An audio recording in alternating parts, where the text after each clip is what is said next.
Bonjour, bonjour à toutes et à tous.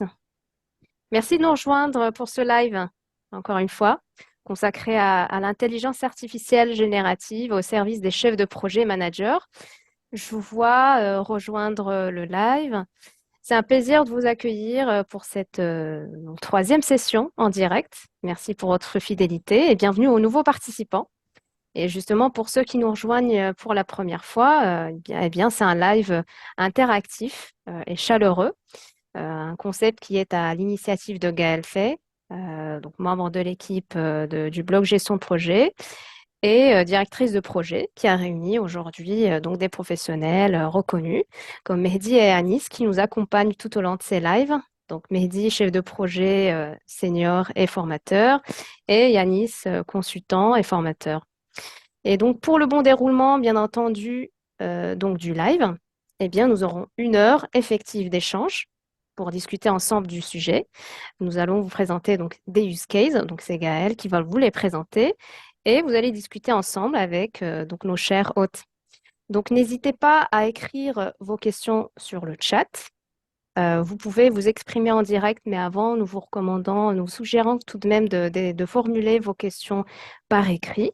D'accord? Et vous pouvez donc lever la main pour vous prendre en direct. Et donc, sachez que voilà, toutes les questions qui ne sont pas liées au live, vous pouvez nous les faire parvenir par email. Sans plus tarder, je laisse la parole à Gaël et nos chers intervenants. Bon live à tout le monde. Merci beaucoup, Sarah. Et Avec donc, plaisir. bonsoir. Gaëlle Fay. Comme Sarah l'a dit, je suis la créatrice de cette initiative. En introduction, je vais vous parler de l'idée que j'ai eue il y a quelques mois et qui nous amène ici ce soir.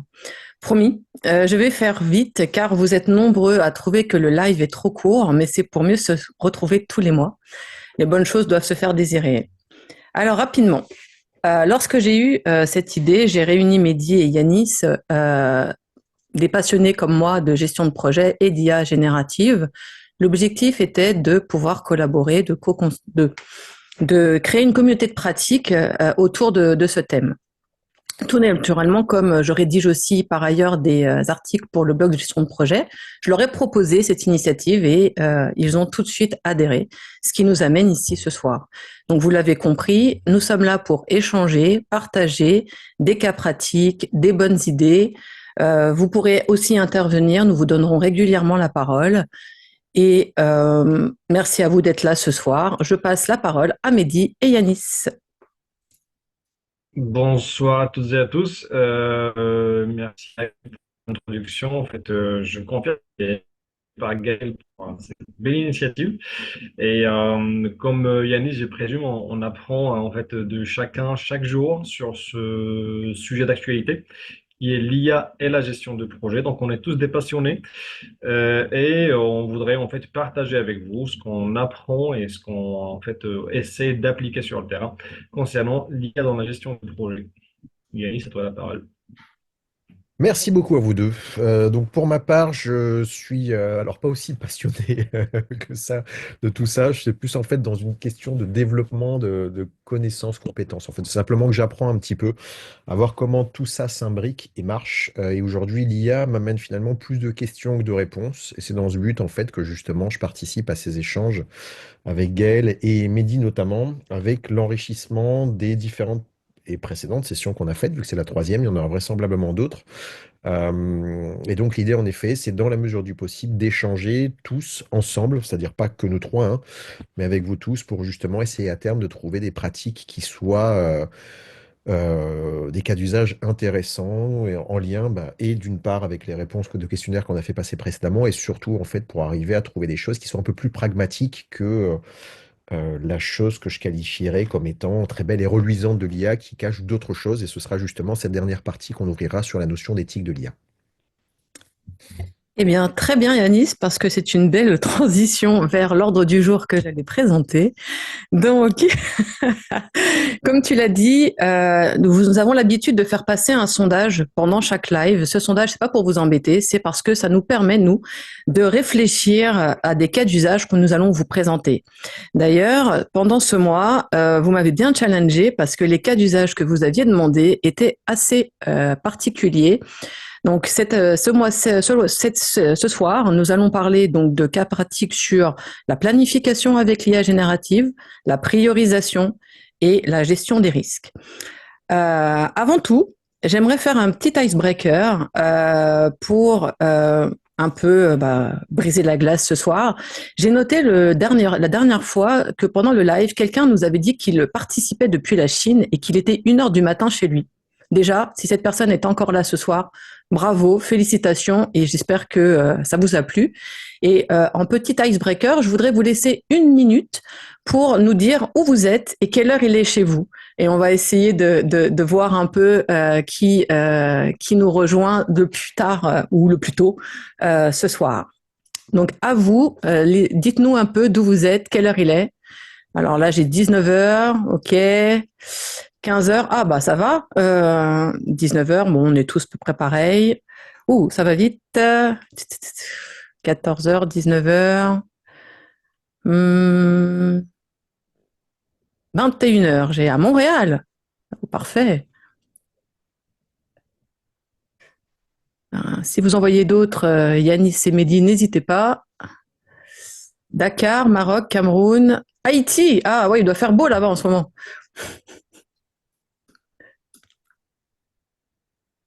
Bon, vous l'aurez compris, nous avons du monde d'un peu partout.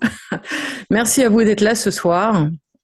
Et donc, comme je vous le disais en introduction, les cas d'usage sur donc comment planifier, voilà, avec l'IA générative. Alors, tout d'abord, comment j'ai pratiqué pour créer ces cas d'usage?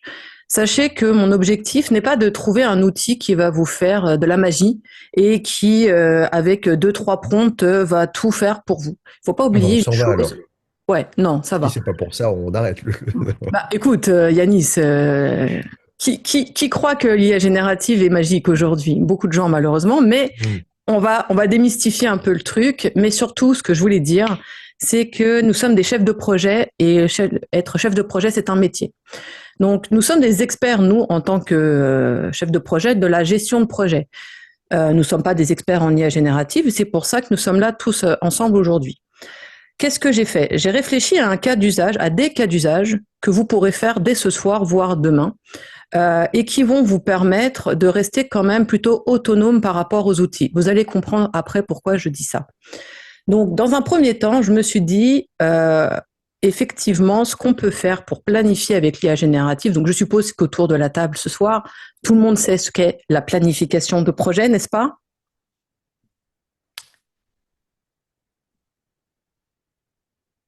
Oui, ok, vous m'avez fait peur. D'accord, c'est très bien.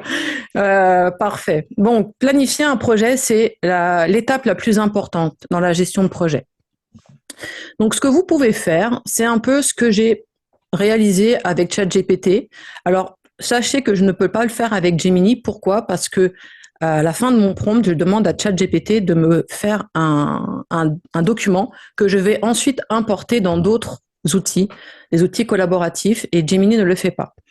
Donc, je fais comme prompt, par exemple, je suis chef de projet dans une banque et je souhaite planifier un projet d'évolution d'un logiciel qui score les demandes de prêt.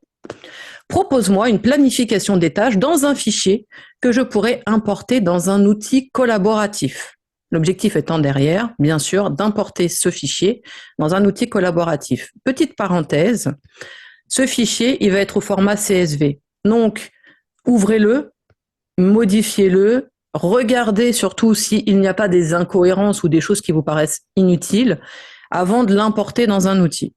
Ici, dans cette étape, si vous voulez, vous pouvez être plus précis avec ChatGPT et lui donner plus d'éléments pour que le fichier qu'il vous fournira soit plus complet. Bon, après, chacun fait comme il veut, c'est l'objectif que vous ayez compris cette étape-là.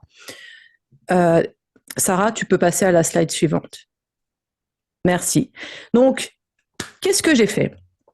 J'ai pris ce fichier, j'ai fait un peu comme tout le monde, j'ai regardé sur Internet quels étaient les 10 meilleurs outils aujourd'hui qui intègrent de l'IA générative.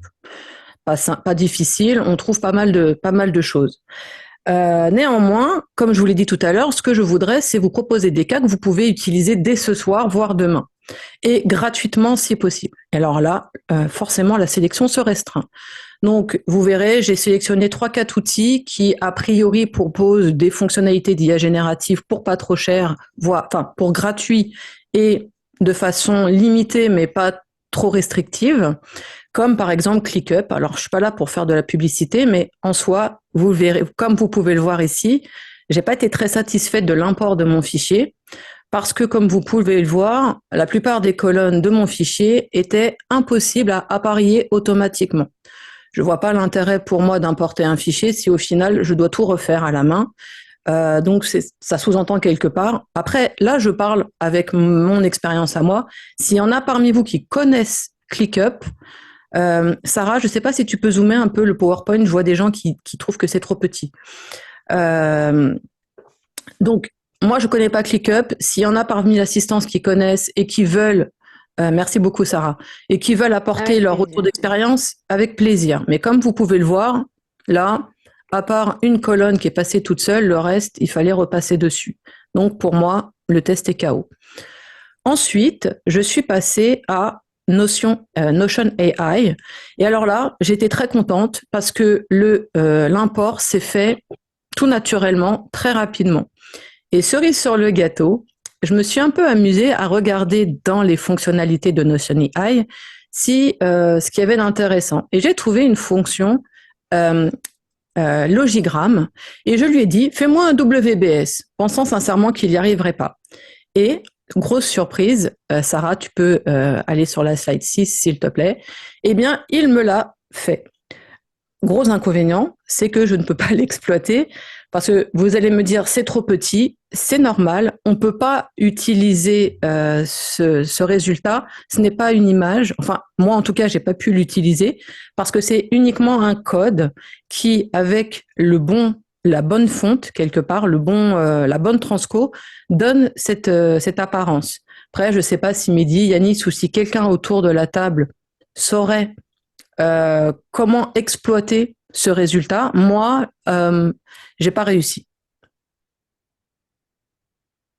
Est-ce que quelqu'un veut déjà à ce niveau-là intervenir? Parce que l'objectif, encore une fois, c'est de faire un échange. C'est pas que je vous déroule tous mes cas pratiques pendant 1 heure. En fait, Gaël, pour un WBS, en fait, de mon expérience, une fois nous avons un projet qui se ramifie, qui devient plus grand, tous les outils vont donner des résultats comme ça. En fait, j'avais utilisé Xmind, c'est un outil pour faire en fait, Ouais, ouais. c'était en fait une galère. Et pour en fait pallier à Xmind, j'étais allé vers PPT, alors que c'est bon, PowerPoint, c'est pas fait pour ça. Mais en fait, ça m'a aidé plus que Xmind pour un certain moment. Mais pour tous les projets, une fois nous avons un projet qui devient plus grand, Mhm. il y a même le WBS qui, en fait, c'est toujours un moyen visuel qui va aider à structurer, à mieux appréhender notre projet. Mais visuellement, ça devient plus pénible à l'utiliser. Donc, ça perd pas son intérêt, mais on pourrait peut-être après le casser en plusieurs sous-projets pour regagner en fait l'intérêt qu'il avait avant. Mais visuellement, on va toujours avoir en fait le même problème. Voilà. D'accord, ok. Bon, après, si quelqu'un dans l'assistance a d'autres astuces à nous donner là-dessus, avec plaisir. Mais là, c'était juste pour effectivement montrer que au moins une fois qu'on a importé le fichier dans Notion AI, par exemple, il y a des fonctionnalités qu'on peut utiliser une fois qu'on est dans l'outil. En fait, pourquoi j'ai fait ça comme ça? Alors après, il y a d'autres outils, vous verrez d'autres résultats, mais c'est parce que, à mon sens, comme je le disais tout à l'heure, j'aime pas être enfermé dans un outil. C'est-à-dire qu'en fait, l'idée de passer par ChatGPT, de lui demander un document, c'est qu'après, moi, ce document, je peux le travailler et l'incorporer dans n'importe quel outil qui m'intéresse. Si c'est pour être dans un outil, coincé dans cet outil, ça m'intéresse pas. Parce qu'après, ça veut dire que finalement, c'est pas exportable, c'est pas partageable. Parce qu'à part si c'est quelqu'un qui utilise la même chose ou si on est obligé de faire collaborer les gens sur le même outil. Vous voyez l'idée? C'est un peu dans cet esprit-là. Donc, ensuite, oui, merci Sarah. Le prochain outil, s'il te plaît, c'est dans la slide suivante. Voilà. Donc là, j'ai essayé avec Monday.com parce que dans vos réponses au sondage, vous avez été nombreux à dire et Monday.com et Monday.com. Bon, alors Monday.com, pour information, c'est à mon sens surtout un outil effectivement de planification, mais pas de planification de projet, mais plutôt de planning. Néanmoins, j'ai fait le test, je l'ai incorporé et j'ai mis un OK pour pas être désagréable, mais si vous regardez bien, Sarah, si tu peux zoomer s'il te plaît sur la colonne phase par exemple, vous verrez qu'il y a des problèmes avec l'import des caractères. Les caractères accentués, etc., passent très mal. Par exemple, bon, vous me direz, pour ceux qui veulent utiliser Monday, vous ouvrez votre fichier CSV, vous modifiez les caractères spéciaux, vous l'importez, c'est réglé. Bon, là, j'ai voulu faire quelque chose d'efficace, de rapide, qui nécessite le moins de retouches possible. Voilà. Ensuite, le dernier, s'il te plaît, Sarah. Très bien, un moment.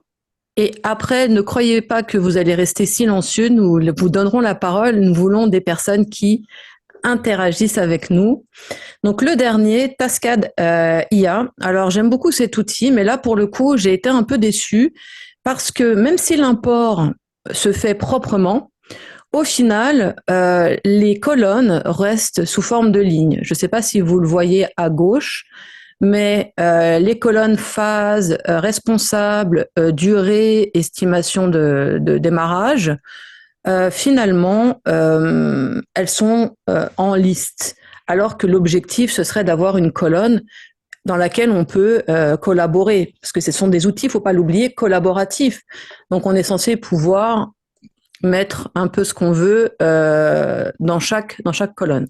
Là, en plus, c'est redondant parce que si vous regardez, vous verrez, vous avez à gauche responsable et puis dans la première colonne, vous avez agent. Bon, bah, c'est pas cohérent.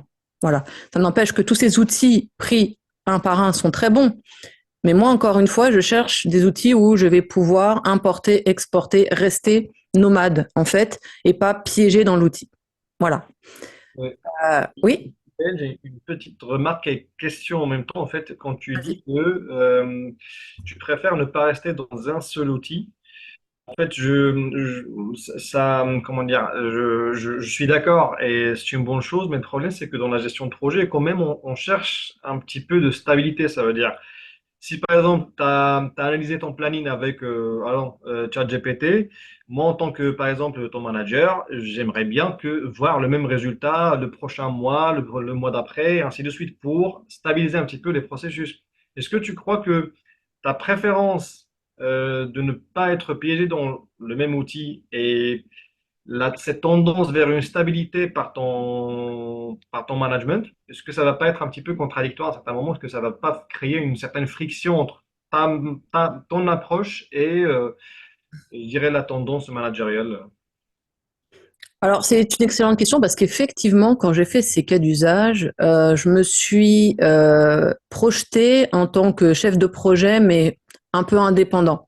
Ta question, elle est très pertinente parce qu'effectivement, dans toutes les entreprises, il y a des outils qui sont les mêmes pour tous.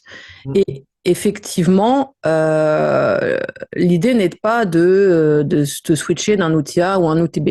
Là, c'est surtout pour imager le fait que moi, en tant qu'individu, si je dois utiliser des outils que je vais trouver sur Internet, je veux avoir le choix. Après, effectivement, dans l'entreprise, on est limité, on n'a pas forcément le choix des outils. Voilà. Voilà ce que je peux te répondre par rapport à ça. Mais après, en enrichissement de ce que vous dites tous les deux, c'est qu'après, il peut aussi y avoir la démarche, en fait, je dirais, d'initiative qu'on peut prendre en tant que chef de projet pour justement amener l'entreprise à choisir un outil peut-être plus adapté par rapport à certaines demandes. Après, clairement, la gestion de projet, en fait, on va dire, c'est pas de mon expérience quelque chose qui est unanime au niveau des pratiques, parce que chaque entreprise a aussi certains sujets qu'ils apportent plus ou moins, selon bien évidemment les pratiques qu'on met en place. Et peut-être là où parmi les choix que tu as vus, tu parlais de planification, mais sur d'autres choses, certaines solutions s'adaptent peut-être plus aussi à certaines typologies d'entreprises, parce que peut-être certains sujets sont plus importants sur les quelques règles de bonne pratique en fait de gestion de projet. Tout à fait. Mais ça, c'est par l'expérience. Enfin, revenant sur ce que tu es en train de dire et ce qu'on est en train d'échanger, c'est vraiment par l'expérience, en fait. Non, mais clairement, clairement, clairement.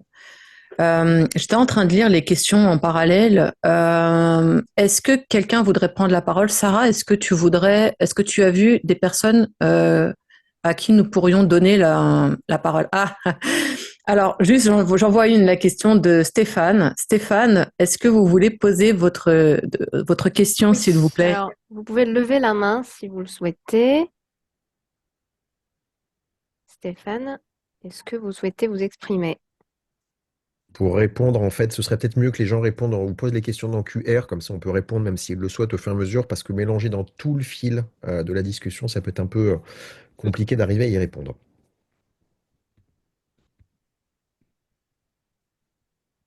Petite parenthèse, hein. Veuillez Bon, m'excuser. pourtant j'ai fait un icebreaker en introduction pour que vous soyez un petit peu plus à l'aise. Regardez-moi, Ouais, j'ai mais ma tu aurais dû faire gagner quelque chose. Tu sais, un repas dans un Je étoilé pense. ou autre. Là, ça aurait marché, tu sais.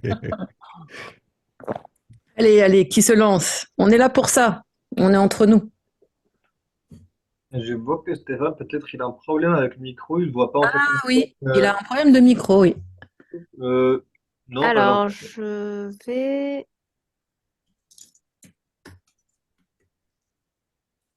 Très bien, je vois des mains levées.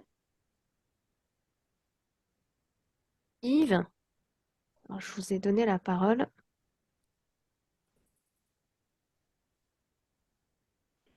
Et alors, juste pour un rappel, hein, pour ceux qui auraient des questions et auxquelles on n'aurait pas répondu, rappelez-vous donc, on met un sondage à disposition pendant le live et ce sera l'occasion pour vous de nous donner justement des cas d'usage qui vont m'occuper pendant un mois et que je pourrai vous présenter avec plaisir au prochain live.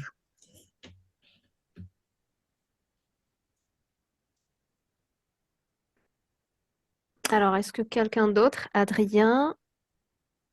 Ah, Adrien, Yves, qui prend la parole? Oui, je ne sais pas si on m'entend. Oui, on vous entend. Super. Très bien, Adrien. Bonjour à tous.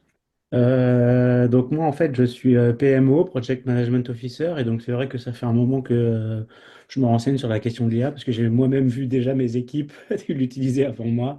Donc à un moment donné, il faut se mettre à la page. Ça fait plusieurs mois que je commence à faire le tour des plateformes. Je maîtrisais un petit peu ChatGPT quand même maintenant. Et c'est vrai que bon, bah là, je voulais rebondir aussi sur le fait d'utiliser plusieurs plateformes. C'est vrai qu'à un moment donné, soit c'est libre propre au chef de projet d'utiliser son propre outil, mais au sein de l'entreprise, là, c'est politique parce que ça va dépendre de la politique de sécurité de l'entreprise. Est-ce que c'est un outil qu'on va mettre en place en phase d'avant-projet, etc. Mais on ne peut pas changer au sein d'un programme ou d'un projet, parce que sinon la conduite du changement, elle va, elle va prendre cher. Mais sinon, j'étais bien d'accord. C'est vrai que du coup, c'est Stéphane qui n'a pas pu s'exprimer, mais moi aussi, je le rejoins sur cette question-là, quid de Jira ou Confluence. Alors, Donc, comme je disais en introduction, j'ai voulu prendre des outils qui sont surtout gratuits et utilisables par tous. Mais effectivement, comme tout le monde le sait, je pense que c'est un secret pour personne, les licences Jira et Confluence sont loin d'être gratuites. Mais effectivement, c'est des outils qui sont très pratiques. Alors, par contre, je n'ai jamais, à titre personnel, utilisé encore l'IA générative au sein de ces deux outils. Si vous l'avez utilisé, nous sommes preneurs d'avoir des cas d'usage que vous pouvez nous proposer, à part des recherches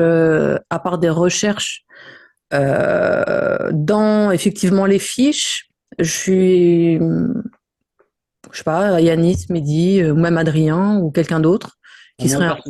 Ouais, personnellement, non, pas encore, justement, ça va être l'objectif, c'est un objectif instantané, puisque pour ma prochaine mission, effectivement, il va falloir que dans la job description, Jira et Confluence sont les mots-clés. Et donc, du coup, forcément, il ça va, va ensemble. Toujours, il va toujours. falloir donc, du coup, c'est aussi pour ça que je suis là, puisque je m'attendais pas qu'on s'attarde sur ces deux outils-là. Mais du coup, non, moi, j'ai pas encore fait cette investigation. Elle va arriver à partir de demain, mais j'ai 2 semaines pour vraiment rusher pour en apprendre le plus. Oui, bah après, ça reste quand même très user-friendly. Moi, je trouve Jira et Confluence, donc vous pouvez, à mon avis, tester les petites fonctionnalités d'IA générative. C'est vrai que je regarderai. Si on me pose la question pour le prochain live, j'irai regarder un peu ce qu'on peut faire dans Jira pour la prochaine fois. Ok, bah moi j'aurai aussi des infos, donc si on se revoit la prochaine fois, on partagera. Eh bien, welcome, c'est à ça qu'on sert et j'espère qu'on vous reverra du coup. Ah bah oui, j'essaye d'être présent à chaque. Mais merci. Merci. Merci Adrien, au plaisir. Après, si je peux me permettre, alors je ne suis pas parti dans tous les logiciels de gestion de projet, parce qu'autant dire que maintenant il y en a pléthore et puis ça se développe de plus en plus. Mais revenons sur ce que tu as partagé à l'instant, enfin, ma chère Gaëlle, c'est le fait qu'il y a de toute façon une sorte d'homogénéisation dans les propositions aussi d'outils en fait. Enfin, on parle de Jira, de Confluence, on peut parler d'Asana, etc. Enfin, il y en a des gens d'ailleurs ont cité ces solutions-là. MS Project aussi, j'ai cru voir qu'ils se mettaient aussi à proposer de l'IA avec des sortes de préconfiguration de projets qui se mettent en place.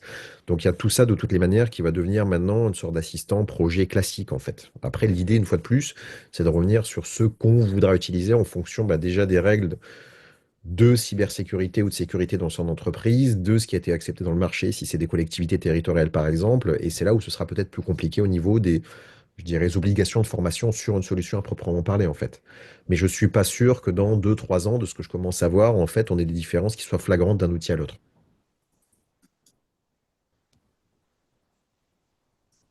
Ok, merci Yanis. Avec grand plaisir. Bon, je propose qu'on passe au prochain use case sur la priorisation.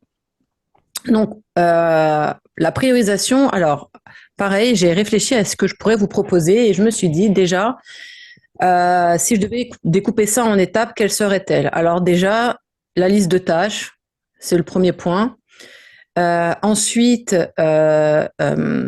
est-ce que tu peux grossir un petit peu, Sarah? Excuse-moi, parce que yes, c'est un peu petit, je pense. Je ne sais pas si tout le monde voit bien. Yes, merci beaucoup. Très bien, ok. Donc, on a la liste des tâches. Donc, la liste des tâches, ça peut être un export Jira, justement. Ça peut être une liste de tâches qu'on demande à ChatGPT, etc. Ensuite, rappelons-nous encore une fois, l'IA générative, c'est pas magique. C'est pas ça qui va tout faire à notre place. Et en tant que chef de projet, on est quand même censé aussi connaître certaines choses, comme par exemple les critères de priorisation souhaités. Même si, d'un point de vue probabiliste, ChatGPT vous proposera sûrement des critères, c'est quand même à vous de connaître votre contexte, votre environnement, les enjeux de votre projet et ce qui va être vos critères de priorisation. Néanmoins, pour jouer le jeu de l'IA générative, je me suis amusée effectivement à demander à Gemini de me faire une liste de tâches que j'ai insérée ensuite dans ChatGPT pour lui demander de me proposer une priorisation que je vais intégrer dans un outil comme je l'ai fait précédemment dans la planification. Est-ce que c'est clair à cette étape-là ou est-ce que vous avez des questions? Donc, Gaël, juste, en fait, Ouais. à toutes les tâches de ton projet, et Ouais. tu voudrais en fait prioriser chaque tâche par rapport à l'autre ou en fait, Alors, j'ai eu au début une confusion dans la priorisation du projet lui-même. Ça veut dire je prie un projet sur un autre. Je crois que c'est pas le cas. non, c'est la priorisation à l'intérieur d'un projet, d'une liste de tâches. Et après, en fonction de la méthode que tu vas utiliser, parce que forcément, tu ne priorises pas avec les mêmes critères si tu es sur du waterfall ou si tu es sur de l'agilité. Ah, ok, Euh, ok. voilà. Donc c'est à toi aussi, en tant que chef de projet, en tant qu'expert, de savoir ce que tu vas demander à l'IA générative. C'est pas elle qui va deviner à un moment donné. Donc là, en fait, ce que j'ai fait, c'est ce que montre Sarah. Je suis partie encore sur mon histoire de chef de projet dans une banque. Oui, j'ai fait 20 ans dans la banque. Désolée, c'est forcément un biais cognitif que j'ai là sur ce coup-là. Donc je dis, je suis un chef de projet dans une banque et je dirige un projet d'évolution d'un logiciel qui score les demandes de prêt. Ok, jusque-là, tout va bien. J'aimerais... Ah non, tu m'as enlevé la slide, Sarah. Elle me fait des, elle me fait Couper l'herbe sous le pied. elle me fait des blagues. J'aimerais que tu priorises la liste des tâches par phase et en fonction de critères, de valeurs apportées à mon entreprise. Ok. Propose-moi une priorisation dans un fichier. Je reste sur mon idée de fichier, hein, je suis désolée. Euh, donc, qu'est-ce que je disais? Pardon. Oui, propose-moi une priorisation dans un fichier que je pourrais importer dans un outil collaboratif. Et voici la liste de tâches à prioriser. Alors là, c'est pareil. Je me suis amusée à, pour changer, à demander à Gemini de me faire la fameuse liste de tâches. Donc, j'ai été dans Gemini et je lui ai écrit, je suis chef de projet. Bon, je ne vais pas vous la refaire. Vous savez lire. Et je lui ai dit, donne-moi la liste de tâches, donne-moi une liste de tâches. J'ai copié-collé cette liste de tâches dans ChatGPT qui m'a ensuite produit le fameux fichier. Tu peux changer de slide cette fois, Sarah. Voilà. Donc, ce fichier, vous l'aurez compris, je ne peux pas refaire tous les outils. J'ai été directement dans Notion AI qui m'avait bien plu dans dans le premier use case, et j'ai été assez agréablement surprise par le résultat que vous avez là. C'est-à-dire qu'effectivement, il a repris la liste de toutes les tâches, il les a priorisées et il a mis comment on appelle ça? Une priorité haute, moyenne, faible. Bon, encore une fois, tout ça, c'est comment dire? C'est à prendre avec des pincettes. Encore une fois, nous sommes chefs de projet, nous sommes responsables en fait de ce que nous allons produire, de ce que nous allons livrer. Et l'IA générative, là, c'est vrai que c'est amusant, elle nous fait des choses, elle nous met des couleurs. Après, charge à nous aussi de prendre du recul par rapport à ce qu'elle nous donne et de se dire est-ce que c'est cohérent ou pas. Bon là, l'idée, c'est surtout de gagner du temps et éventuellement, parce que le temps, c'est malheureusement ce qui nous manque à tous quand on est chef de projet, hein, on est tous d'accord. Là, ça nous donne un peu de temps pour se poser et après relire et éventuellement agrémenter et éventuellement partager ça dans un outil collaboratif et avec d'autres personnes, se dire qu'est-ce que vous en pensez et de co-construire quelque chose. Voilà. Est-ce que ça vous inspire quelque chose qui voudrait participer? Donc là, tu as recruté une nouvelle personne dans ton équipe qui va prioriser, mais qui coûte rien, c'est ça. C'est un peu ça. Si tu peux dire ça comme ça, mais bon, je suis pas sûre que ce soit entendable par tout le monde. Et juste, j'attire encore une fois l'attention sur une chose qu'on avait traitée la dernière fois Oui, dans vas-y. le live. En fait, quand vous mettez vos tâches de projet dans ChatGPT, sachez que ça part, on ne sait pas où.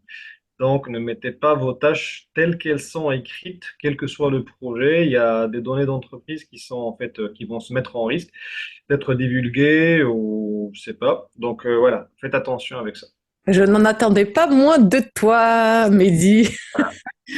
Et en plus, quelque chose que j'ai pas expliqué précédemment, mais qui a du sens pour certains et qui va faire le lien avec nos 5 minutes pour réfléchir à la fin, c'est la notion de préserver l'environnement. Alors vous allez me dire, mais qu'est-ce qu'elle me raconte? En fait, dans l'idée Qu'est-ce que tu nous racontes, Gaël? Merci Yanis, dans l'idée de cette sélection aussi, de se dire, mais est-ce que j'ai besoin ou pas d'IA générative? Parce que c'est vrai que c'est beau, c'est marrant, c'est sympa, ça met des couleurs, etc.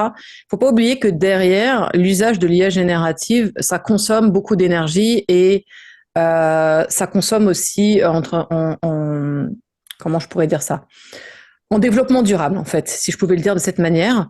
Donc, l'utiliser à bon escient, c'est déjà faire quelque chose de plus éthique, on va dire. Bon, là, j'avance pas trop par rapport à la suite parce que ça fera partie de ce qu'on dira à la fin. Mais ça fait aussi partie de notre responsabilité de se dire, bon, est-ce que c'est bien, c'est marrant, mais est-ce que l'utiliser pour tout, pour rien, bon, déjà, est-ce que c'est développement durable? Et autre chose, en tant que chef de projet qui veut être efficace, y a-t-il un intérêt à perdre des heures à faire quelque chose qu'on pourrait faire en 5 minutes juste parce qu'on utilise un outil marrant? Voilà, là, je laisse la parenthèse ouverte. Ceux qui veulent réagir, vous êtes les bienvenus. Alors, si on regarde un peu dans les questions, est-ce que vous, Yanis, Mehdi, Sarah, vous voyez des questions, des gens à qui vous pouvez donner la parole? N'hésitez pas de formuler vos questions dans le chat pour vous permettre de parler. Ah, je vois une remarque de Frédéric qui est tout à fait pertinente et je suis tout à fait en phase avec lui. Il dit, surtout, ça m'évite la page blanche de départ. Et ça, c'est tout à fait vrai. Le fait de pouvoir brainstormer comme ça avec l'IA générative, c'est très bien. C'est ce que je préfère dans cet outil-là. C'est pas forcément d'avoir une réponse toute faite, mais c'est de pouvoir amorcer un début de réflexion. Je ne sais pas si c'est ça que vous vouliez dire, Frédéric, si vous voulez prendre la parole.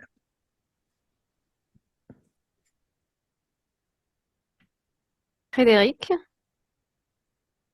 je vous donne Attends, la parole. vous devriez m'entendre là. Oui, Oui. on vous entend. Bonjour, Oui, Frédéric. c'est exactement ce que je voulais dire. Après, surtout, faut pas oublier que à la fin, c'est moi qui envoie le mail ou c'est moi qui signe le document et pas l'IA. Exactement. On est tout à fait en phase. Et après, enfin, ça génère des trucs, mais c'est plutôt standard ou statistique, donc ça empêchera pas, ça générera pas les spécificités, typiquement là, du truc de demande de prêt ou de scoring, etc., quoi. Exactement. Je suis d'accord avec toi, Frédéric, vous, Frédéric, et Gaël aussi, mais en fait, je fais un petit peu l'inverse. Je commence de gribouiller quelque chose sur ma page blanche avec mes idées, une, deux ou trois, et après ça, je vais voir en fait la IA générative. Ça me permet un petit peu de ne pas être vraiment, vraiment dépendant de l'IA générative. Et une fois, en fait, si on part de l'IA générative, on se trouve cloisonné un petit peu dans son raisonnement, dans ses statistiques. Mhm. En fait, c'est mon approche. C'est une manière de faire et voilà. Donc, on va avoir une approche différente. Ouais, moi, je mets beaucoup de distance, en fait. J'ai pas de souci à estimer que je suis pas d'accord avec elle. Même si elle a raison, enfin, ou pas, c'est juste, c'est moi qui signe, donc c'est moi qui décide. Complètement d'accord. C'est exactement ça. Ça reste un outil, hein. C'est ni plus ni moins qu'un outil. On appelle ça à tort intelligence artificielle. Et là, Yanis, je compte sur toi pour rebondir sur cette affirmation. J'ai jamais dit rebondir, ça c'est des sketchs, tu vois, des trucs débiles où je vais sauter sur ma place en fait, donc non, je ne le ferai pas. Ah, t'exagères. Bon, bref, je sais très bien que tu es d'accord avec le fait que ce n'est pas une intelligence. C'est un outil. C'est du code. Non, bah, ça c'est très compliqué. Enfin, si on veut partir d'un point de vue philosophique, c'est très compliqué parce que je reviens sur un débat qu'on a eu dès le démarrage en fait du premier webinaire, qui est de se dire est-ce qu'on est déjà en capacité à aujourd'hui de définir ce qu'est l'intelligence tout court humaine. Donc voilà, là on peut partir très loin, on ne va pas partir Oui, maintenant. non. Je pense qu'une heure ne suffira pas. Restons sur la chefferie de Voilà. projet. Mais je peux juste conseiller un bouquin intéressant d'un philosophe français qui s'appelle Daniel Handler. Je peux donner la référence dans le texte, qui s'appelle Intelligence humaine, intelligence artificielle, double énigme, et qui explique en quoi est-ce que ben, on est en incapacité d'expliquer concrètement la limite entre enfin, l'intelligence d'un côté comme de l'autre. Ce qui ne veut pas dire qu'on ne peut pas définir que l'humain en effet a cette forme d'intelligence parce qu'il est en capacité de concevoir des concepts, en l'occurrence, de réfléchir à une résolution, à une mise au réel des objets. Euh, et là, on part dans Matrix ou dans la science-fiction. Est-ce que nous ne sommes pas dans une matrice géante? Enfin, tu vois, après, c'est là où on peut partir dans n'importe quel sujet à ce propos-là. Mais en fait, dans les faits, oui, on peut le voir plus. La terminologie qui évolue à aujourd'hui, enfin, dans la logique en fait de Dartmouth, je pense que tout le monde connaît. Alors, je ne sais pas s'il faudra faire comment ça s'appelle, une petite explication sur l'histoire de l'IA. Sinon, pareil, on partagera des liens si ça peut servir. Dans la conférence de Dartmouth, en fait, il y avait un monsieur qui s'appelait John McCarthy qui expliquait en fait que tant que l'objet reste dans un système de recherche fondamentale, on appelle ça l'IA, et dès lors que c'est utilisé, on appelle plus la l'IA. On appelle ça un assistant vocal, on appelle ça autre chose. Donc c'est là où aujourd'hui on parle d'intelligence artificielle parce que ce sont des modèles qu'on met en place avec de la nouveauté. Peut-être que l'IA générative, ça sera pas simplement un générateur d'images d'ici quelques temps et on parlera pas forcément d'IA en tant que tel. Ou pareil pour la planification, le reste, hein, je veux dire, de manière plus large.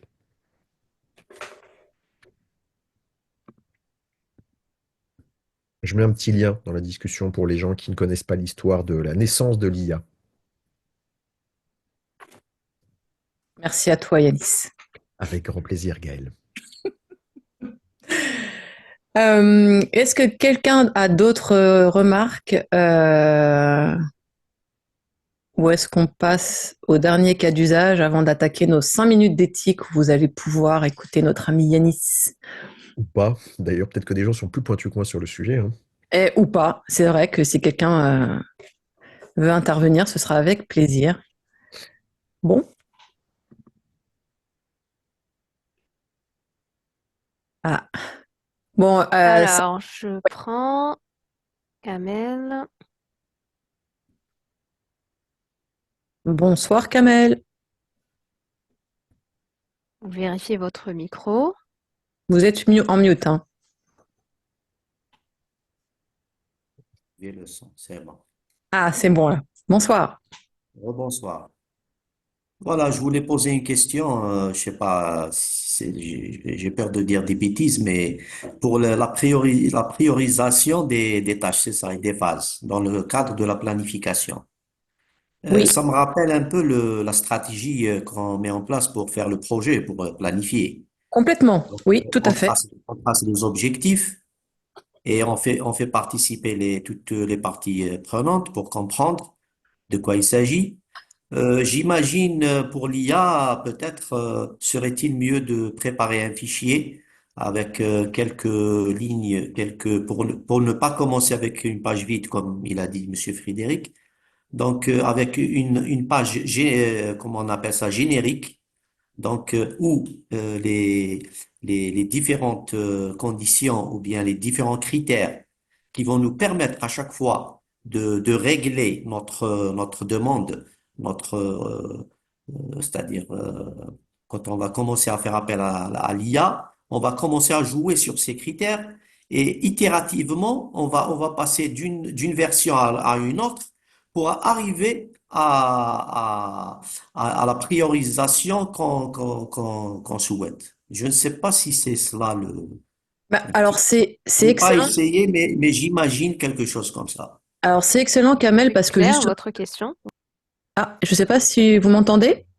Oui, oui, très Oui, on bien, vous je vous entend. entends. Merci Oui, beaucoup. donc je disais que la remarque de Kamel est excellente parce que justement, j'avais envisagé à un moment donné, mais je me suis dit, Mehdi va me taper sur les doigts, de vous proposer d'intégrer dans l'IA générative votre charte projet. Parce que la charte projet, par définition, elle contient normalement tous les éléments de départ pour vous permettre de planifier votre projet. Et à partir de là, effectivement, comme vous l'avez dit, par itération. De toute façon, la planification, elle est forcément par itération. Elle se fait pas d'un seul coup. Elle se fait au fil du temps. Donc, vous pouvez parfaitement imaginer ce que vous avez proposé, Kamel, en effet.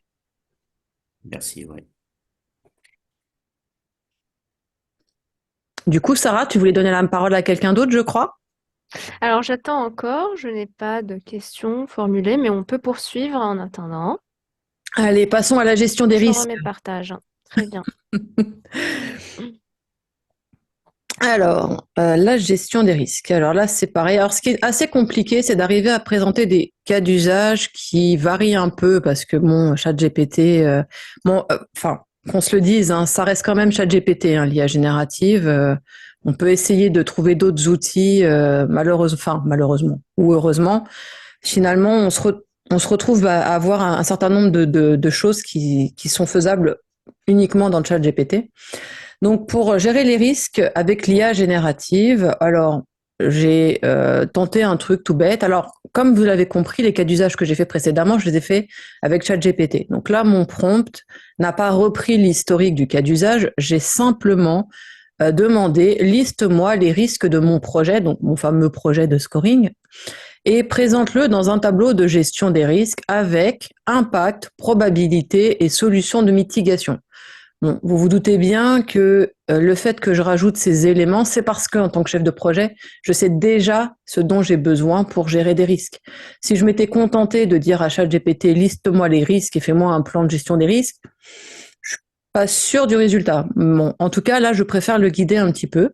Donc ici, il nous a donné une liste de risques basiques. Donc, retard dans la définition des exigences, complexité, l'intégration, manque de ressources, etc. Il a mis un impact, pareil, je pense que c'est tout simplement de la probabilité. Vous me direz, Mehdi, Yanis, si vous êtes d'accord avec ça.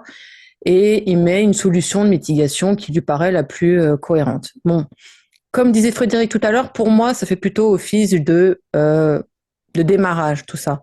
C'est pas, pour moi, c'est pas la vérité absolue. Ça me donne éventuellement des idées. Ça me permet de construire déjà un début de tableau que je vais améliorer en fonction des particularités de mon projet et du contexte de celui-ci. Pour vous présenter quand même quelque chose, j'ai voulu vous donner une comparaison avec Gemini. Donc, si tu veux, oui, merci. Donc, avec Gemini, j'ai refait la même chose. Et la différence notable, c'est que Gemini, ou Gemini pour les intimes, a listé beaucoup plus de risques. Il les a en plus classés par typologie. Donc là, on a les risques liés à la technologie. Ensuite, sur la slide suivante, vas-y Sarah, on a les risques liés aux données, puis les risques liés au processus. Bon, après, chacun voit ce qui lui convient. Et ce qui m'a fait sourire, c'est que, je ne sais pas si vous avez bien suivi, mais dans les cas d'usage précédents, quand j'ai demandé à Gemini de me produire un document, il a été incapable de le faire. Par contre, là, il me propose de l'exporter vers Sheet, donc forcément Google Sheet. Donc, on revient à la solution où, une fois que vous êtes dedans, vous restez dedans quelque part. Je te vois froncer les sourcils, mais dis-moi tout. Non, non, en fait, j'avais fait presque la même chose, mais avec la planification. Est-ce que, en fait, ce que je dis toujours, c'est que le départ, ça reste quand même le chef de projet avec son équipe parce que c'est eux qui connaissent l'environnement de leur projet, de ce qui se passe à côté. Là, ce que ChatGPT ou Gemini ont donné, c'est bien pour avoir déjà une catégorisation des risques qui est claire, certains risques desquels on pourrait s'inspirer.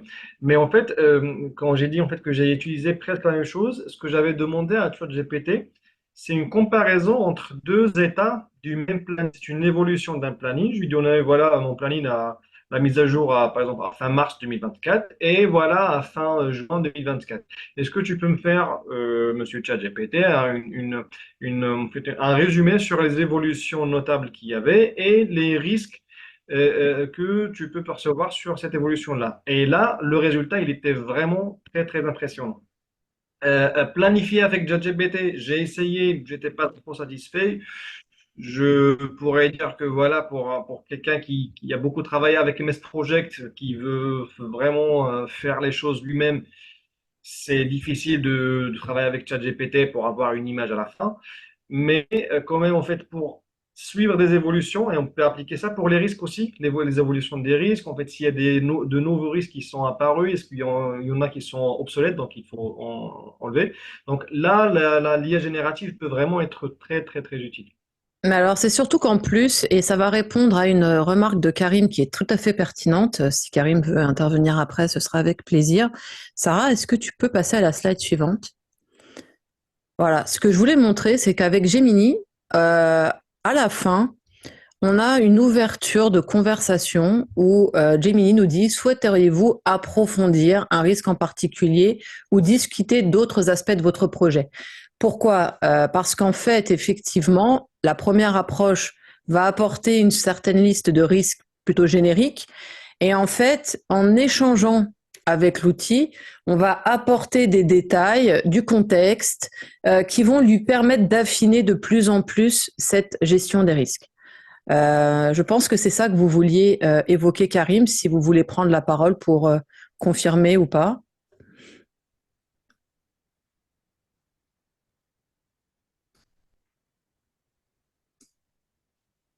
Soyez pas timide. Alors, si on a d'autres personnes, n'hésitez pas à formuler encore une fois vos questions. C'est plus simple pour nous. Ou à lever la main aussi, hein, n'hésitez pas. Alors, je vois des mains levées. Allez, Sarah. Oui, alors, Gaëlle, allez-y.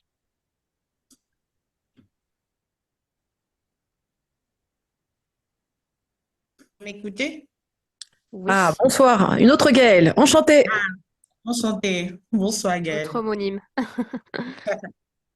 Déjà, merci beaucoup pour votre présentation. Moi, c'est depuis Abidjan que je la suis et c'était vraiment un sujet très, très important. C'est vrai que j'ai fait une remarque au niveau de la priorisation. Je ne sais pas si on l'a vu. Je disais, quelque part, on ne devrait pas, en tant que chef projet, on ne devrait pas tous, comme on appelle, compter totalement sur l'IA. Parce Oui, que je crois que Média a fait une très bonne remarque en disant qu'on ne sait même pas où ces informations vont. Et après, ce sont des données. Moi, par exemple, je suis dans un domaine bancaire et ce sont des données un peu sensibles. Donc, oui, je suis un peu comme l'autre Gaël, en fait. On est pratiquement dans la banque. Donc, ce sont des données sensibles. On ne devrait pas totalement s'asseoir en disant on va sur une page blanche. Pour moi, pour un chef de projet, tu ne peux pas aller donner des informations en page blanche parce que quelque part, l'IA ne nous renvoie que des informations déjà qui ont été renseignées par d'autres personnes. Ce sont des retours d'expérience pour moi, tout quelque à fait, part. tout à fait. Exactement. Et en termes de priorisation, on ne devrait pas tout le temps parce que, comme je pense que c'est Karine qui a dit, ça dépend du contexte. On n'a pas tous les mêmes contextes. On ne vit pas tous les mêmes réalités. Ce qui se passe en Afrique ne se passe pas forcément en Europe, encore moins en Asie et autres. Donc, quelque part, on devra vraiment faire attention avec cet outil. L'utiliser le moins possible, Hum, peut-être nous aider, mais pas tout le temps. Pour Alors, moi, je, je suis ça peut complètement... Pardon, Gaëlle, allez-y, finissez, après je... c'est un peu risqué et quelque part, on va perdre, comment je dirais, cette indépendance. Alors, On, on va devenir dépendant d'un outil et après, nous, on va perdre cette indépendance. pas Voilà. non, pas forcément. Vous savez, on est toujours, je pense qu'on reste toujours maître, entre guillemets, de ses choix. Vous avez une boîte à outils, vous l'ouvrez, vous utilisez le marteau, vous utilisez le tournevis ou la scie. C'est vous qui avez le choix. Euh, Par rapport à ce que vous disiez juste précédemment sur le fait d'utiliser ou pas l'IA. Alors, je suis pas aussi catégorique que vous sur le fait que il ne faille pas l'utiliser. Pour moi, c'est vrai, ça reste encore une fois un outil très très utile. Et je suis désolée parce qu'en fait, j'ai oublié ce que je voulais vous dire.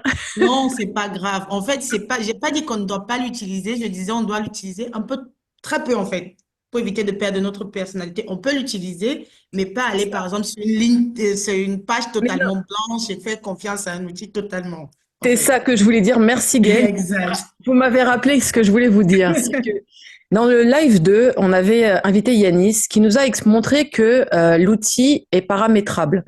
Je vais reprendre cette histoire de contexte. Alors là, je parle à chaud avec vous par rapport à ce que vous avez dit. Si ça se trouve, je vais dire une grosse bêtise et Yanis et Mehdi vont ne pas hésiter à me recadrer là-dessus. Je compte sur eux.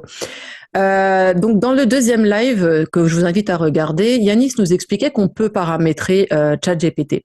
Le paramétrer, ça veut dire quoi? Ça veut dire qu'en fait, on peut lui dire j'habite à tel endroit, je suis dans tel contexte, je veux telle chose, je suis telle chose, etc., etc. Et en paramétrant l'outil ChatGPT, j'aurais tendance à penser, comme pour des personas par exemple, que les réponses qu'il va nous apporter vont être différentes. C'est-à-dire, si on fait le même use case qu'on a fait là aujourd'hui, enfin ce soir, en fonction du paramétrage qu'on va mettre dans le chat GPT, j'ai tendance à penser que les réponses peuvent être différentes et peut-être plus pertinentes.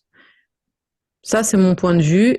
Est-ce que potentiellement, ça, vous le partagez dans la... Euh, Ouais, Moi, Gaël, je pense en fait que le vrai danger réside dans le fait que bon, quand l'humain va passer à l'action en se basant seulement sur ce que dit l'IA, c'est le vrai danger. Mais quand il y a en fait quand il y a en fait, tant qu'il y a en fait je dirais ce jugement humain, cette valeur humaine à jauger un petit peu, évaluer ce que dit l'IA, bon, se baser dessus juste pour avoir en fait un peu d'aide, mais la décision reste en fait humaine avec prise en considération des différents facteurs. Là, ça va. Mais appliquer directement ce que dit ChatGPT, ça va vraiment être une grosse bêtise, hein. Je- On de t'entend Gaël. pas, Gaël? Est-ce que tu es passé en mute? oui, j'étais en mute. Et donc, j'étais en train de dire que ça me fait, ce que tu dis, ça me fait un peu penser au début de l'Internet et quand les gens se précipitaient sur les navigateurs pour savoir s'ils étaient malades, enfin, même dans les forums, là, aujourd'hui. on est tous responsables. Là, on est en train de se parler entre nous, entre chefs de projet, directeurs de projet, PMO. J'ose espérer qu'on sait tous aujourd'hui que les réponses que va nous apporter ChatGPT ou autre, c'est pas comme la calculatrice, qu'elle 2 plus 2 égale 4. Bon, bah ça se discute pas. Et encore, ce que peut nous apporter comme réponse ChatGPT reste quand même quelque chose de tout à fait discutable. Et on reste quand même les experts de nos projets et on est quand même là pour challenger aussi l'outil. Ça reste un outil avec qui on va échanger, on va brainstormer et je vois qu'Yanis fait non de la tête. Donc, qu'est-ce que tu voudrais ajouter, Yanis? Je suis entièrement d'accord avec toi, chef, parce que Gaël est notre chef, il faut le savoir. Mais non, c'est pas vrai. Euh, mais oui, enfin, en fait, vous avez tous raison. En effet, c'est un outil qui aujourd'hui, en fait, devient un petit peu. On est entre le bac à sable, sous-entendu par rapport à l'IA générative, parce que c'est encore récent. Il n'y a pas forcément je pense, la maturité là-dessus. Mais après, je reviens sur un petit lien que j'ai partagé. L'IA en tant qu'IA, en fait, on s'en bouffe depuis les années 60, en fait. Donc c'est là où je pense qu'il y a une forme de porosité qui continue à avancer avec l'absorption qu'on va en faire, l'adoption finalement de ces outils. Et en effet, aujourd'hui, on n'est pas forcément totalement remplaçable par la machine. Il n'empêche que dans certains métiers un peu critiques, qui n'est pas celui de chef de projet parce qu'il y a encore un rôle de décideur, pense que la plupart d'entre vous ont vu il y a 2 ans, 3 ans, je sais plus, 2 ans maintenant, la grève des scénaristes aux États-Unis. Oui. Voilà. Là, aujourd'hui, je travaille avec des amis, notamment certains qui sont traducteurs, qui savent que dans 2, 3 ans, leur métier va disparaître, factuellement, en fait. Donc, on conservera la possibilité d'avoir quelqu'un qui sera traducteur, qui va chapeauter d'autres traductions. C'est là où je te rejoins, Mehdi, sur le fait d'avoir une expertise qui permettra de lisser les choses. Mais ce qui risque d'augurer, et ce qui commence à être vu dans plusieurs métiers, c'est au lieu d'avoir un traducteur qui va traduire 5 films dans l'année, il y aura un traducteur qui va traduire 200 films et il ira voir le travail des IA pour chapeauter en fait ce qui aura été fait correctement ou pas, au fait. Et ça, c'est vraiment un modèle qui commence à se voir. Et discussion avec un monsieur qui s'appelle monsieur Triclot ou Trinclot, il faudra que je retrouve son nom, qui est en fait un expert de l'IA et des jeux vidéo, et qui dit que c'est déjà ce qui se fait en Chine aujourd'hui. C'est-à-dire qu'en fait, les graphistes, pardon, Mathieu Triclot, sont massivement remplacés aujourd'hui en Chine par de l'IA, parce que c'est plus simple de faire un projet aujourd'hui d'une image, même si on est novice, parce que ça nous amène cette compétence d'avoir une idée. Si je veux un personnage qui soit une rousse avec des yeux verts qui ressemble à certaines choses, je vais pouvoir maqueter moi-même tout seul, sans compétence, sans être photographe, un objet qui correspondra à ce que je veux comme personnage de dessin animé. Et à la fin, ce sera les gens qui feront l'animation qui feront ça, mais tout cette espèce de projet de construction avant qui était faite par un humain pendant peut-être 3 semaines, un mois de maquettage, est remplacé aujourd'hui par l'IA générative. Et comme je vois que tu es prêt, tu t'es bien chauffé la voix, on va pouvoir passer à nos 5 minutes pour réfléchir. Conclusion. Après, faire réfléchir, je ne sais pas, mais en tout cas, se poser des questions.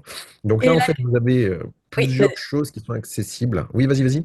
alors, je voulais juste introduire la question quand même, la petite problématique on a soumise à tout le monde, c'est comment un chef de projet peut-il concilier l'efficacité offerte par l'IA générative avec le souci de respecter les principes éthiques? Vas-y, la parole est à Là, toi. vous avez 3 heures. Alors, du coup, sur les 3 prochaines heures, je vais essayer de vous développer exactement ce qu'il y a à l'intérieur. Donc, bon, bref, j'ai remis le petit lien de monsieur Mathieu Triclot parce que son travail est quand même assez intéressant et je vous conseille d'aller voir.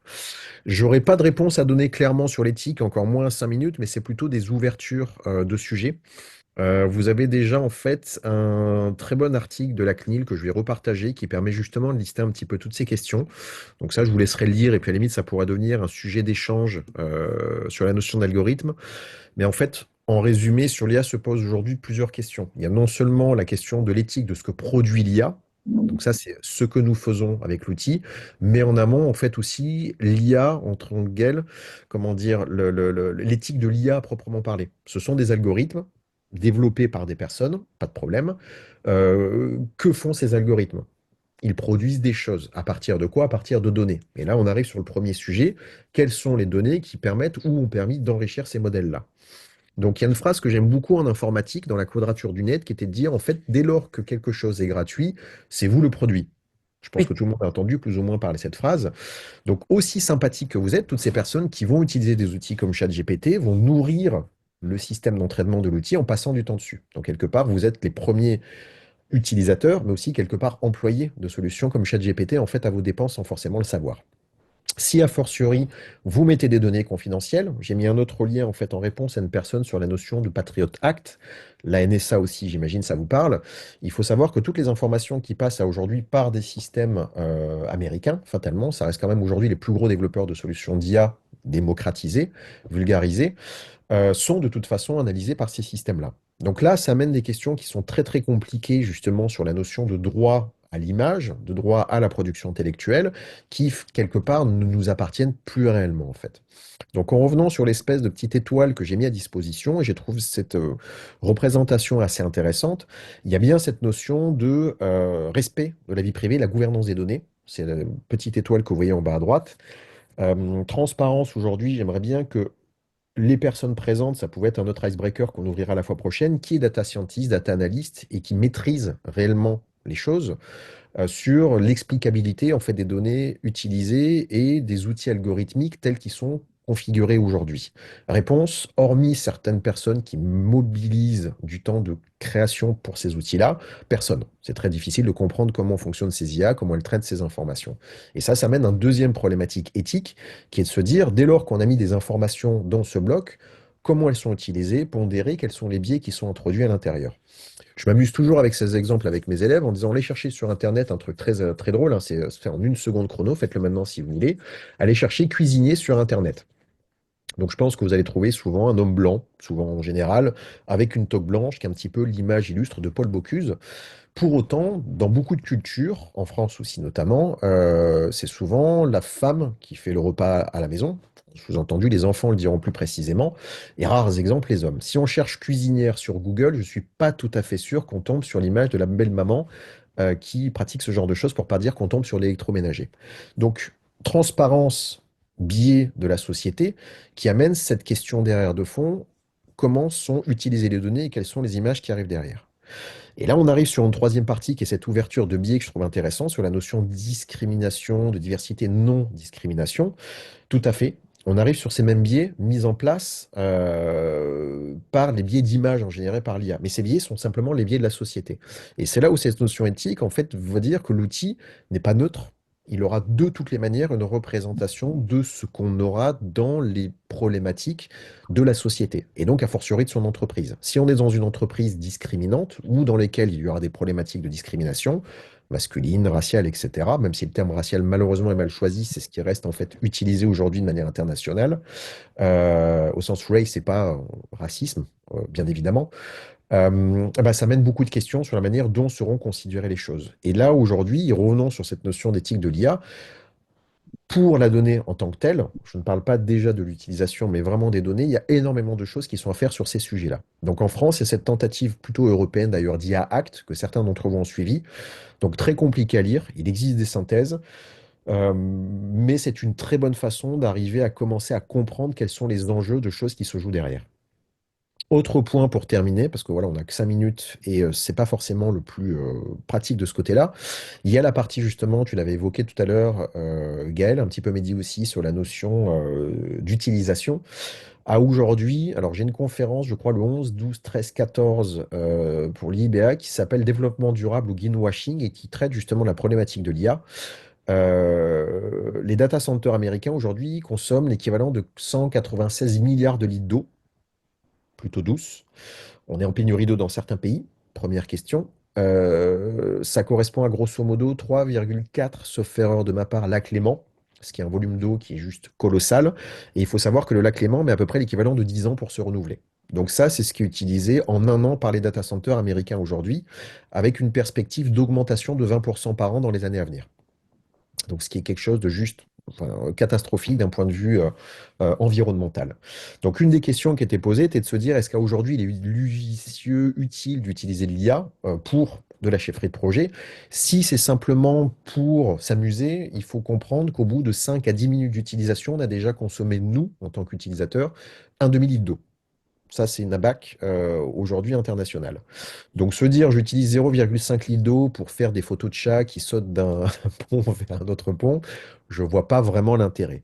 Si par contre cette utilisation en mode chef de projet peut permettre de faire gagner beaucoup de temps, sous-entendu sur une perspective de planification sur des équipes de, mettons, 1300 personnes, sur lesquelles on passerait l'équivalent de 3 semaines à faire les choses, bah là, il y a cette espèce de ratio qui s'inverse en se disant, bah, il vaut mieux gaspiller 0,5 litres d'eau en travaillant 20 minutes sur un sujet parce qu'on sait qu'on va gagner du temps, plutôt que 3 semaines et d'avoir beaucoup de dépenses annexes beaucoup plus importantes derrière.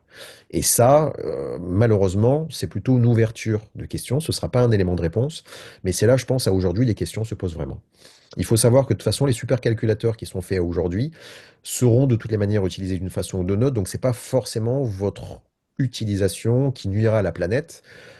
Le faire de façon raisonnée peut quand même avoir un bon sens, et ça, on en revient sur la perspective du colibri, que vous voyez peut-être souvent passer dans des démarches de RSE ou fresques du climat, en disant que c'est quand même à son échelle qu'on est les plus fervents défenseurs de la promotion d'un discours intéressant en matière environnementale. Alors, est-ce Tout qu'on peut prendre, Adrien, vous voudriez vous exprimer pour, voilà, alors on a fini le live, mais quand on ouvre à fait donc la poser, discussion, c'est Sarah. 5 minutes, Ouais, j'ai vu on la... ferait bien de terminer avec une intervention. Oui, merci Yanis pour ces Avec explications. plaisir. Adrien, Oui, merci, merci encore de me laisser la parole. Je voulais justement rebondir, on l'a beaucoup parlé, mais effectivement, la sécurité est très importante. Moi aussi, je traite des sujets très touchy entre la défense, la finance, l'énergie, le pharma. Mais donc, du coup, l'important, c'est de savoir anonymiser effectivement les informations qu'on met en input dans ces solutions. Après, le côté écologie, effectivement, faut en avoir conscience. C'est comme quand on commence à mettre tout en domotique chez soi, on sait très bien toujours qu'il y a un impact. On limite les gens en copie dans les emails, etc., etc. Et c'est vrai qu'il faut de temps en temps avoir une conscience sur le fait que c'est vrai que nous, informaticiens ou peut-être autres, mais quand on joue en tout cas avec l'IA, c'est que c'est effectivement, on a dit le terme, c'est un peu un jouet. Et nous, on est des grands enfants et on a tendance à vouloir tester plein de choses. Donc bon, à taille raisonnable, ça va, mais effectivement, si on à mettre dans une entreprise, etc., ça a effectivement, il y a des questions à se poser. Et moi, j'ai remarqué également qu'en fait, ils ont déjà quand même prévu le coup, hein, parce que ça leur coûterait énormément d'argent. Les différentes IA sont fainéantes de base. C'est-à-dire on l'a dit plusieurs fois, il faut les challenger. Mais c'est pas pour rien. C'est parce qu'elles sont limitées au niveau des capacités pour justement ne pas consommer trop d'énergie chez eux. Et donc, ça nous oblige, nous aussi, à... Alors, il y avait ChatGPT qui proposait une porte d'ouverture pour qui posait une question, mais on peut faire la même chose avec toutes les autres IA, dire bah merci, mais je voudrais que tu le fasses à ma place, ou je voudrais que ce que tu me dis, je voudrais que tu m'ouvres des portes, que tu réfléchisses à ma place. Petit à petit, c'est comme ça qu'il y a même eu des gens maintenant ça va se finir ça, mais des gens qui écrivaient des bouquins avec l'IA et qui revendaient ça sur Amazon Kindle, etc. Et Amazon maintenant est obligé de dire qu'on a utilisé l'IA parce que sur les priorités, il y avait que des livres rédigés par IA et comme ils mettaient beaucoup d'argent dans la pub, c'était les premiers livres qui donnaient, qui en soi, voilà, c'était les écrivains se faisaient effacer. Et donc, du coup, enfin bon, ça c'était une anecdote. Et sinon, évidemment, toujours checker le résultat. C'est un peu, je reprends un peu tout ce que vous dites parce que je confirme. Toujours checker effectivement le résultat parce que effectivement, l'IA, c'est un assistant. Comme dirait Apple, c'est même plus un assistant, c'est une technologie. C'est pas une intelligence, c'est une technologie. Et donc, effectivement, il faut apprendre à l'utiliser à bon escient et ne pas en abuser. Après, c'est vrai que. Et on a parlé de Notion, c'est effectivement, moi aussi, je suis sur Notion en ce moment, je le découvre depuis plusieurs mois. C'est effectivement un outil très impressionnant avec quoi on peut faire beaucoup de choses, mais à partir du moment où on se donne les moyens. Mais enfin, voilà. C'est vrai que. Donc, du coup, merci à tous. Là, c'était très Bah, intéressant. merci à vous. merci à vous, Adrien. Et puis, on se quitte pour ce soir et on se retrouve le mois prochain. N'hésitez pas à répondre au sondage. Ça nous permet de nous alimenter pour trouver des idées. Et allez, je vous fais un petit teasing. On vous a prévu un concours pour le prochain live. À vous de participer. On vous dira plus lors de notre prochaine communication. Merci encore une fois pour vos présences. Merci à nos chers intervenants. Et on vous dit à très bientôt. Bonne Excellente soirée à tout le soirée. monde. Excellente soirée. Au Au revoir. revoir.